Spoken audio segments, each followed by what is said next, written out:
ბათუმში ძლიერი წვიმისა და ქარის შედეგად დაზარალებული ოჯახები ზარალის ანაზღაურებას ითხოვენ. მათ ნაწილს მერიამ სახლის სახურავი გადაუხურა, თუმცა დატბორვის შედეგად დაზიანებული ჭერის, იატაკისა და კედლების შესაკეთებლად თანხა არ გამოუღვია. კედლები თქვენ ნახეთ როგორაა, ფანჯრები, იატაკი ძალიან ცუდ გამოვარ მდგომარეობაში ვარ. ორი კვირა გავიდა დავწერე კიდე ხელმეორედ განცხადება, მივედი მერიაში, მერიამ გამაგზავნა მერიის უფროსთან იქა.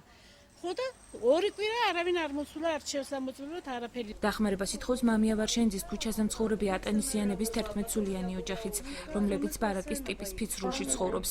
სტიქიის შედეგად მათ საყოფაცხოვრებო ნივთები და ტექნიკა სრულად გაუნადგურდა. ოჯახს ქვეწარმავლების პრობლემაც აწუხებს. გვეშინია ყველგან ეს რომ პოლი მთლიანი არა, გამოდიან მორიელიც გამოდის, რა ვიცი 1000 რაღაცა გამოდის და მეშინია რომ არ უკბინოს რამე. წვიმის შედეგად აგვიზიანდა საოჯახო ნივთები და საყოფაცხოვრებო ტექნიკა გვძინავს ახლობლების მიერ მოცემულ საწოლებზე. გაუსაძლის პირობებში ვართ. არაერთხელ მივმართეთ მერიას დახმარებისთვის, თუმცა მხოლოდ ეზოში არსებული სანიაღვრე არხი გაწმინდეს. ხელახალი გაწვიმების შემთხვევაში შესაძლოა სავალალო მდგომარეობაში აღმოჩნდეთ, რადგან სახლის სარდაფი კვლავ წყლით არის სავსე.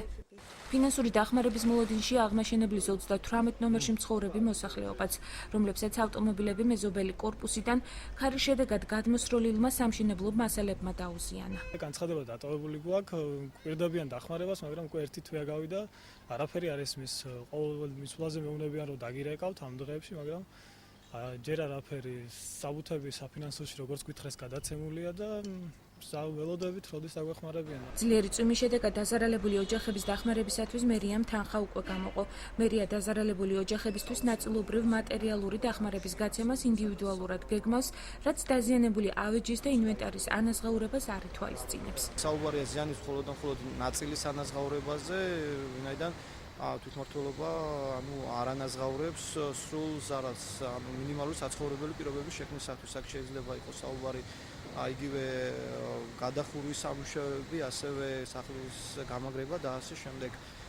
კონკრეტულად სექტემბრის თვეში დაახლოებით 40,000 ლარამდე იქნა გაწეული ავარიული სახლების სახურავის შეკეთებაზე, ასევე 13,375 ლარი გამოიყო აღმაშენებელისა და პუშკინის ქუჩაზე მოქალაქეებისათვის მატერიალური დახმარებისათვის, კერძოდ სტიქიის შედეგად მიყენებული ზიანის ნაწილობრივი ანაზღაურებისათვის. რაც შეეხება ბარაკის ტიპის სახლებს, ბათუმის მერის ინფორმაციით არქიტექტურის სამსახურში ალტერნატიულ საცხოვრებელთან დაკავშირებით პროექტი მუშავდება.